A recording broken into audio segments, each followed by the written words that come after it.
धनगर बांधवांच्या लेकरासाठी गोरगरीब धनगर बांधव रात्रंदिवस कष्ट करतो, ऊसही तोडतो, डोंगर दऱ्यामध्ये आपला व्यवसाय करतो। डोंगर दऱ्यात फिरणारा हा जातवान असणारा, क्षत्रियासारखा लढणारा, प्रचंड प्रमाणात कष्ट करणारा हा धनगर बांधव, यांचे दोन बंधू गोयकर बंधू आणि हजारे बंधू आज आपल्या जीवनाशी खेळतायत। समाजाच्या लेकराला न्याय मिळावा। मला वाईट वाटलं इथं आल्यावर, कारण उपोषण करताय मी। बेगडी फिगडी असतो तर हसून खेळून गेलो असतो, राजकारण्यासारखं असतं तर। त्यांची अवस्था भयंकर आहे आणि अशा परिस्थितीत मी त्यातून गेल्यामुळं ते खूप वाईट वाटतंय की जीवाची बाजी आपल्या धनगर बांधवांसाठी लावली।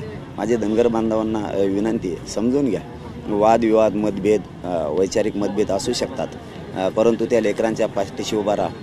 ते तुमच्या लेकरांसाठी लढायला लागलेत। त्यांची मागणी रास्त आहे की ST आरक्षणातून मराठ्यांना आरक्षण धनगर बांधवांना आरक्षण मिळालं पाहिजे, ही त्यांची मूळ मागणी आहे आणि कायदेशीर आहे। घटनेत धनगर बांधव आहे ST आरक्षणामध्ये, तर त्यांना त्यांची मागणी मान्य झाली पाहिजे, त्यांना ते आरक्षण मिळालं पाहिजे।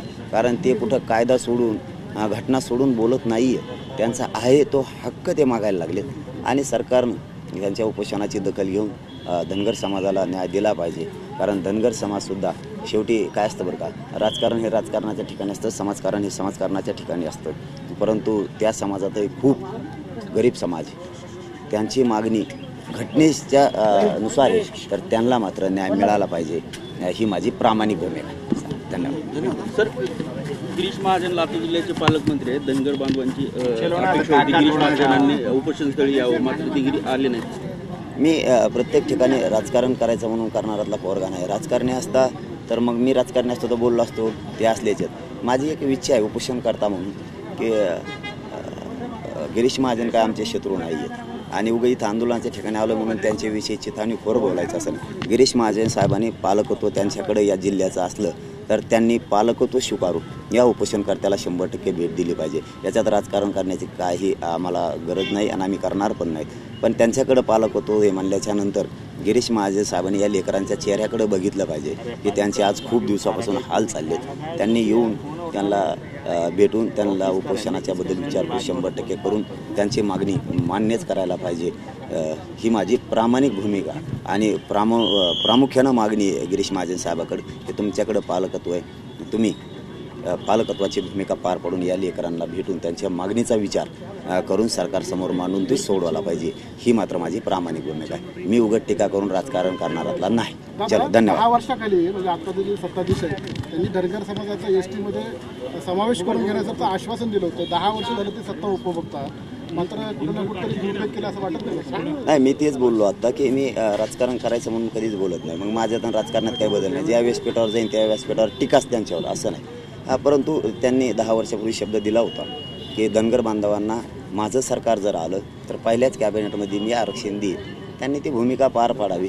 फक्त माझं एवढंच विनंती आहे त्यांना की या लेकरांच्या चेहऱ्याकडे बघा। शेवटी आमरण उपोषण ही डेंजर विषय असतो। हे समाजाच्या हितासाठी लढायला लागले, धनगर बांधवांच्या गोरगरिबांसाठी लढायला लागले। यांच्या पाठीशी समाजानंही उभं राहायला पाहिजे आणि सरकारनंसुद्धा यांच्याकडं लक्ष देऊन इथं भेट देऊन स्वतः त्यांच्याशी चर्चा करून ही त्यांची मागणी ST आरक्षणाची मान्य केली पाहिजे। काही धनगर बांधव मराठा आरक्षणाला विरोध करण्यासाठी OBC प्रवर्गातून आरक्षण दोन्ही म्हणून उपोषण करतायत, त्यांचं याच्याकडे लक्ष नाही, त्यांना काय सांगणार? नाही, मी त्यांना विरोधकच मानलं नाही, त्याच्यामुळे सांगणार नाही। विरोधक जर मानलं असतं तर सांगितलं असतं। नाही, विरोधक नाही, मैत्रीपूर्ण काय सल्ला? काय मैत्रीपूर्णचं काय असतं माहिती आहे का? आता ते सध्या छगन भुजबळ आहे मेन मुकादम, त्याच्यामुळं मुकादमाच्या हातात दोरे आहेत सगळ्या। मी राजकीय स्टेटमेंट कधीच करणार नाही। मी इथं धनगर समाजाच्या लेकराचंच बोलणार आणि मराठा समाजाच्या लेकराचंच बोलणार। ज्यांचा त्यांचा विषय ते का आले नाहीत, कमून आले नाहीत, हा त्यांचा प्रश्न आहे। मी नाही टीका करणार, परंतु मी मानवता धर्म दाखवला, माणुसकी दाखवली। मला यावंसं वाटलं, भेटावंसं वाटलं। त्या बंधूचेसुद्धा फोन होते की तुम्ही आलाच पाहिजेत आणि मी धावत त्यांच्यापर्यंत आलो आहे की मला त्यांच्या जीवाची कळकळ होती, कारण मी त्यातून आलेलो आहे आणि त्या लेकराची मागणी मान्य व्हावी ही माझी अपेक्षा आहे। मराठा धनगर एकजुटीचा विजय असा घोषणा दिली पहिल्यापासूनच एकजूट आहे। कोण म्हणतं एकजूट नाही? धनगर बांधवांची, OBC बांधवांची गावखेड्यात एकजूटच आहे आमची। एक गोरगरीब मराठ्यांची, आमची सगळ्यांची एकजूटच आहे। हे आमचे नेते काही धडाचे नाहीत आणि त्यांचे काही नाही, एवढंच। चलो धन्यवाद बस.